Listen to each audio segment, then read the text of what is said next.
Mesdames, Messieurs, peuple congolais, chers membres de la diaspora, chers membres de la résistance et chers patriotes, individuellement et collectivement, du nord au sud, de l'est à l'ouest et au centre, tant au niveau citoyen qu'intellectuel, politique, militaire, religieux et ou spirituel.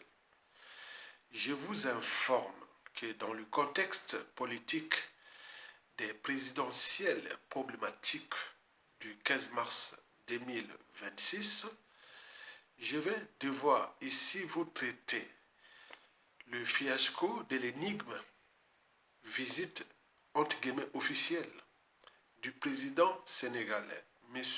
Bassirou Diomaye Faye, chez les despotes Denis Sassou Nguesso, chez nous au Congo-Brazzaville. Pour ce faire, je vais commencer par analyser le décor, c'est-à-dire les côtés visibles ou officiels de cette visite. Puis l'envers du décor, c'est-à-dire le côté invisible ou officieux de cette courte visite soi-disant officielle. Et enfin, j'en tirerai une conclusion ouverte. Explication. D'abord, l'état de l'opinion congolaise sur différentes échelles, au pays comme dans la diaspora, relative à cette visite. Je vous informe, d'après les informations que j'ai à travers les médias et réseaux sociaux congolais et l'état de l'opinion nationale, on peut déjà dire que dans 97% des cas, les Congolais de Brazza ont traité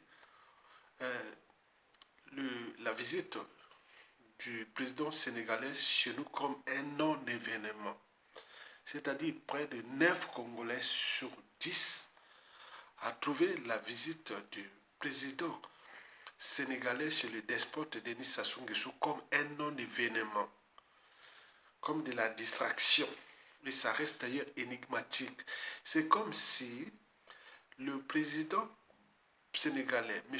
Bassirou Diomaye Faye, était venu faire la publicité diplomatique du despote Denis Sassou Nguesso, le bourreau du peuple congolais, l'ennemi du peuple congolais, qui nous a piétiné, fracassé notre pays, vendu à la découpe aux étrangers. Et donc ça énerve beaucoup de gens dans le contexte pré-révolte et ou révolution et ou coup d'état électoral, etc. Vous savez que le climat socio-politique et militaire au Congo est délétère au regard de ce qui se prépare. Alors, quel est le décor, c'est-à-dire le côté visible de cette courte visite soi-disant officielle? Du côté du régime de M. Denis Sassou Nguesso, ces médias nous ont balancé ces deux points de vue. C'est-à-dire que Diomaye Faye est arrivé à Brazzaville pour solliciter Denis Sassou Nguesso de la candidature de Macky Sall à l'ONU, au secrétariat général de l'ONU.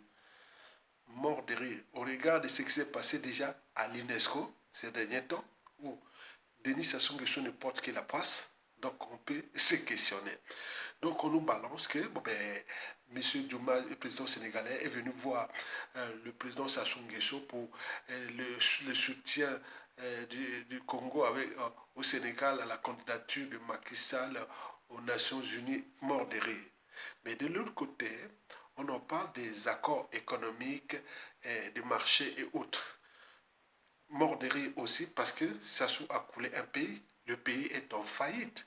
On en parle des dettes creuses, des dettes odieuses. Et le pouvoir d'achat des Congolais est en berne puisqu'il y a des arriérés, des pensions retraites, des bourses d'étudiants, des salaires. Tout ça, c'est un pays en faillite. Mais comment Diomaye Faye va-t-il venir dans un pays où l'on ne respecte pas les fondamentaux des règles économiques et du business, où l'autorité de l'État n'est même plus respectée, où il y a la loi du plus fort, etc. Donc ça ne colle pas. Donc cette visite-là, côté officiel, ça ne colle pas. Mais du côté du Sénégal, le président Diomaye Faye a certes tenu un discours, mais ça reste flou au regard déjà de ce qui précède. Et donc c'est pour cela que nous allons voir du côté de l'envers du décor. Qu'est-ce qui se cache réellement dans cette courte visite, soi-disant officielle, c'est-à-dire le côté invisible.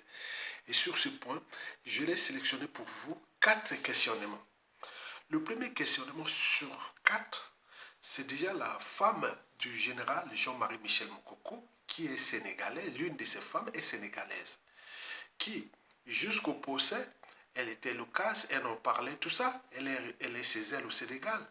Mais depuis, est-ce qu'elle est venue voir le bourreau du mari de l'un de ses compatriotes, le président Diomaye Faye est venu voir le bourreau de l'un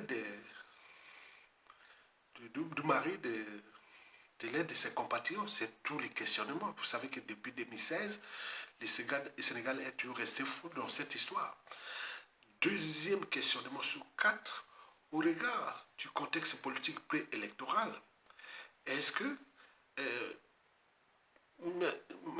Diomaye Faye est venu régler le problème des affaires des Sénégalais au Congo, puisque on parle de la dette creuse, la dette intérieure. Est-ce qu'il est venu jouer aux arrangements et tout ce qui se passe, ou récupérer l'argent, ou traiter point pour point? On ne sait pas. Le troisième questionnement sur 4, dans le contexte politique, est-ce qu'il est porteur d'un message du président France-Afrique, Emmanuel Macron? Est-ce qu'il est venu donner un message? Mais quel message? Est-ce que tu dois continuer à piétiner, fracasser ce peuple et tricher les élections, ou il est venu dire, ah non, ça devient chaud, il faut lâcher, il faut laisser? On ne sait pas. Enfin, le quatrième questionnement sur 4, mais c'est surtout venir montrer un peu son image qui est déjà affaiblie au Sénégal. Le président Diomaye Faye est venu faire une cure de jouvence diplomatique, et si ça marche, je ne sais pas. Donc, de ce qui précède, mesdames, messieurs, de ces 4 questionnements, je peux en conclure que l'objet de ce voyage-là reste dans ces 4 questionnements précédés. Mais je pense plutôt qu'il est venu régler les affaires de la dette creuse ou intérieure qu'ils ont des affaires. Donc, ils risquent de perdre l'argent de ce qu'ils ont investi avec Sassou Nguesso. Donc, ils sont venus peut-être régler ce problème d'argent. Et donc, vous imaginez. Donc, je ne sais pas ce qui va sortir d'ici peu. À chacun de nourrir les débats et de continuer à nous balancer le côté sombre de cette visite un peu problématique au regard du contexte électoral à venir dans notre pays. À bientôt. Bon vent au Congolais.